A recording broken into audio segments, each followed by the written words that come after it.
Շարունակում ենք մեր եթերը, լսեցինք լավ երաժշտություն եւ հերթական անգամ արվեստից շատ չենք հեռանալու իրականում, որովհետեւ խոսելու ենք մի կարևոր իրադարձության եւ կարելի է ասել ձեռքբերման մասին, փորձենք շատ չբացել իհարկե փակագծերը, բայց ամեն դեպքում ներկայացնել թեման։ Ամփոփվել են Հայաստանի Հանրապետության կրթության,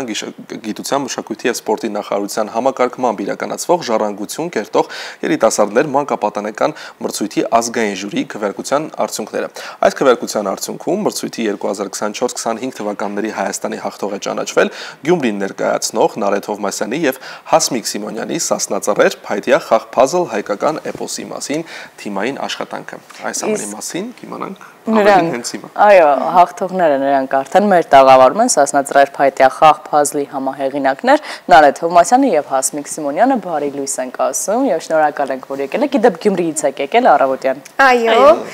ձեզ ենք շատ շնորհակալ, որ հրավիրեցիք։ Նախ եւ առաջ թույլ տվեք շնորհակալություն հայտնել ԿԳՄՍ նախարարությանը, քրականության ու արվեստի թանգարանին, ինչպես նաեւ առանձին շնորհակալություն ժյուրի անդամներին, պարոն Վանյանին ու առանձին շնորհակալություն ընկեր Հասմիկին, որը մեր բոլորի կոորդինատորն է եղել,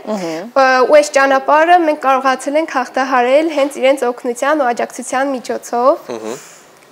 Դե եկեք հիմա խոսենք արդեն մրցույթի մասին, սա ինչ մրցույթ է, ինչպես եք իմացել դրա մասին եւ ինչպես եք որոշում կայացրել մասնակցելու։ Բուն մրցույթի անունը ժառանգություն կերտողներն են, մշակութային ժառանգություն կերտողներ։ Իր իմաստը կայանում է նրանում, որ մարդիկ կարողանան ծանոթանալ տարբեր ազգերի մշակույթի հետ, ու այս մրցույթը ինքը բավականին երկար ժամանակ է եղել է ընդհանրապես, սակայն Հայաստան առաջին մեկնարկը եղել է մի տարի առաջ, ու հենց այդ ժամանակ ես հենց տեսա այդ հոդվածը, որ այսպիսի մրցույթ կա, շատ ոգևորվեցի, որովհետև ես շատ եմ սիրում եւ մեր մշակույթը եւ գրականություն, ինչպես նաեւ արվեստը։ Այդպես ոգևորված անցած տարի մասնակցեցի, սակայն պետք է ընդունեմ, որ այն ժամանակ, երբ որ ես մասնակցել էի, պատրաստել էի Ծովինարի մասին անիմացիոն ֆիլմ, որը ցավոք սրտի չէր անցել։ Այն անցել էր կիսաեզրափակիչ փուլ, բայց ոչ եզրափակիչ։ Բայց ինչն է կարևոր նշել, որ դրանից հետո ես չհիասթափվեցի այս մրցույթից, միևնույն է, ես շատ ոգևորված էի ու նույնիսկ այն որ կիսաեզրափակիչ էի հասել, այդ ինձ մոտիվացրել էր, նաև այն աջակցությունը, որը մենթորներն էին մեզ ցուցադրել, ու այդպես ես այս տարի նույնպես որոշեցի մասնակցել։ Այս տարի արդեն պատրաստել էի puzzle խաղ, փայտյա, որը Ծովինարի պատմությունն էր պատմում, որպես կնոջ հավաքական կերպար։ Ու նաև ծանոթացել էի Հասմիկի հետ, մենք ծանոթացել էինք ծրագրերի շրջանակում ու ես շատ ուզեցա, որ առաջարկեմ հենց այս մրցույթին մասնակցելը Հասմիկին, քանի որ ինքը ավելի շատ հոլովակի պատրաստման մեջ կարող էր ինձ օգնել ու մենք կարող էինք շատ լավ արդյունք ունենալ, պես որոշեցինք մասնակցել։ Դե խնդրենք Հասմիկին նայել պատմի ինչ հոլովակի մասին է խոսքը եւ ինչպես նկարահանվեց այն։ Հոլովակը նկարահանվեց իհարկե Երևանում, ես ու Նարեն որոշեցինք, որ այնպիսի տեղ նկարենք, որը իհարկե կապված լինի հենց Սասնածռերի պատմության սկզբի հետ եւ մենք արդեն որոշեցինք, որ տեսանյութը կնկարվի Երևանում, պատմեցինք Ծովինարի պատմության մասին եւ այլն։ Իսկ ինչու հենց Սասնածռեր էպոսը, այսինքն քո առաջին աշխատանքում Նարե հենց Սասնածռերներ չեն, նորից Ծովինարի մասին էիր դու պատմում եւ այս անգամ եւս որոշեցիր անդրադառնալ հենց նրա պատմությանը, հետաքրքիր է ինչու ես ընտրել մեր էպոսը որպես թեմա։ Իրականում այդ ամենը դպրոցից սկսվեց, երբ որ մենք անցնում էինք Սասնածռեր էպոսը, շատ հաճախ խոսվում էր Սասունցի Դավիթի, Մսրա Մելիքի եւ այլ մեծ մհերի, փոքր մհերի, Ձայնովոհանի։ Այո, իհարկե, Սանասար Բաղդասարի մասին, սակայն բուն էպոսը, երբ որ մենք սկսում ենք կարդալ, առաջին հերոս ամեն ինչը Ծովինարով։ Սկսվում է ամեն ինչը Ծովինարով, այո, նա մեր հերոսուհին է, որը իդեպ հենց բուն էպոսում էլ շատ ազատատենչ է եղել ու շատ ազատասեր է եղել, խաղաղությունը իր համար ամենակարևոր բանն է եղել, ինչը մենք իր գործողությունների միջոցով ենք նույնպես տեսնում։ Այդպես ես դրանից շատ էի մոտիվացված, որովհետև ցավոք սրտի մենք կարող ենք տեսնել, որ այդ խաղաղությունը շատ կարևոր է մեր ներկայի աշխարհում, ամենուրեք խաղաղության ու ազատության կարևորությունը պետք է շեշտադրվի։ Հենց այդ պատճառով մտածեցի, որ կարելի է Ծովինարին ցույց տալ, որպես կին, որ եւ տղամարդիկ եւ կանայք իրենք պետք է տենչան այդ ազատությունը ու կարողանան խաղաղությունը ետ բերել դեպի իրենց հայրենիք։ Նարե, երբ այսպես խոսում եք, ակնհայտ է ինձ համար, որ միտքը գաղափարը ամբողջությամբ ձերն է, որովհետև այսպես ձեր ներսից եք պատմում, բայց ընթացքում գաղափարը ավելի զարգացնելու այն, ավելի այսպես հարստացնելու հարցում ովքեր են ձեզ օգնել։ Հիմնականում կարելի ասել, որ սկսվել է դա Գյումրու տեխնոլոգիական կենտրոնում, որտեղ որ մենք ի սկզբանե վիդեո խաղեր էինք պատրաստում խմբով։ Հենց սասնածռերը որոշենք վերցնել, որովհետև վիդեո խաղի ֆորմատում ինքը շատ լավ կհամապատասխաներ, որովհետև շատ գործողություններ կային ու կերպարներ։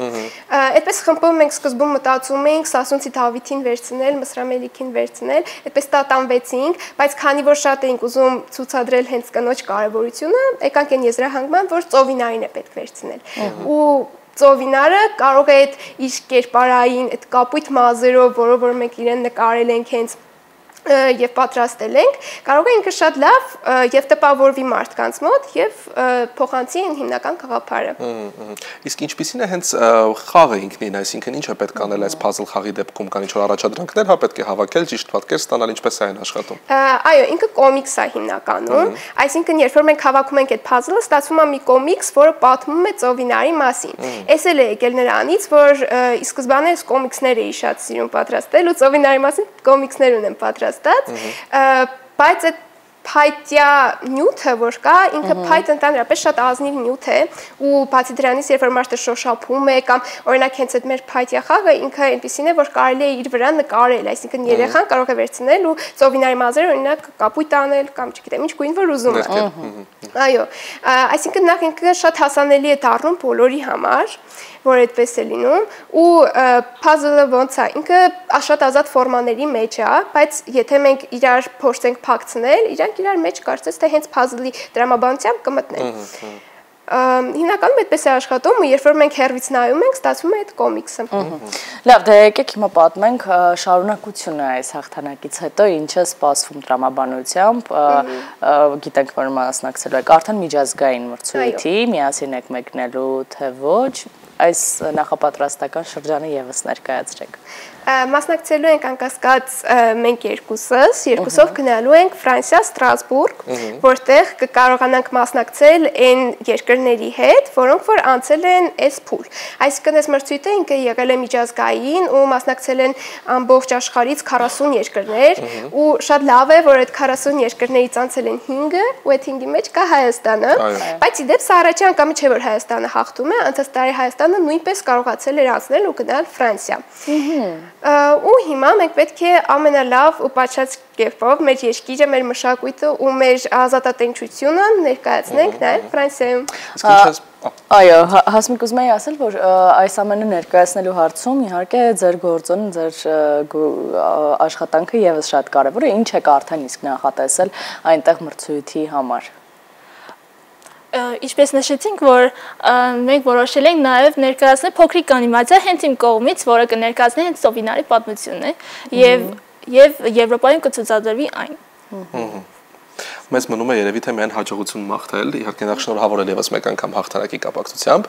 բայց վստահեցնում եմ, որ մենք եւս այստեղից կհետևենք հերթական հետագա արդեն քայլերին Ստրասբուրգում եւ հուսով ենք, որ եւս մեկ անգամ այնտեղ Հայաստանի անունը բարձր կպահեք եւ ձեր խաղը կարժանանա գլխավոր մրցանակին, մենք էլ արդյունք ունենանք մեր տաղավարից եւս մեկ անգամ այդ մասին խոսելու ու խաղալու նաեւ ձեզ հետ միասին։ Եվ ինչպես Նարինը ասաց, որ ամենակարևորը չհուսահատվելն է, ցանկացած պարագայում պետք է շարժվել առաջ, մենք վստահ ենք, որ դուք յուրաքանչյուր ելքով շարժվելու եք առաջ, ելու ավելի ու ավելի հետաքրքիր գաղափարներ կարողանալու գեներացնել։ Մենք շարունակում ենք այս դրական նոտը մեր եթերը եւ լսելու ենք այժմ երաժշտություն։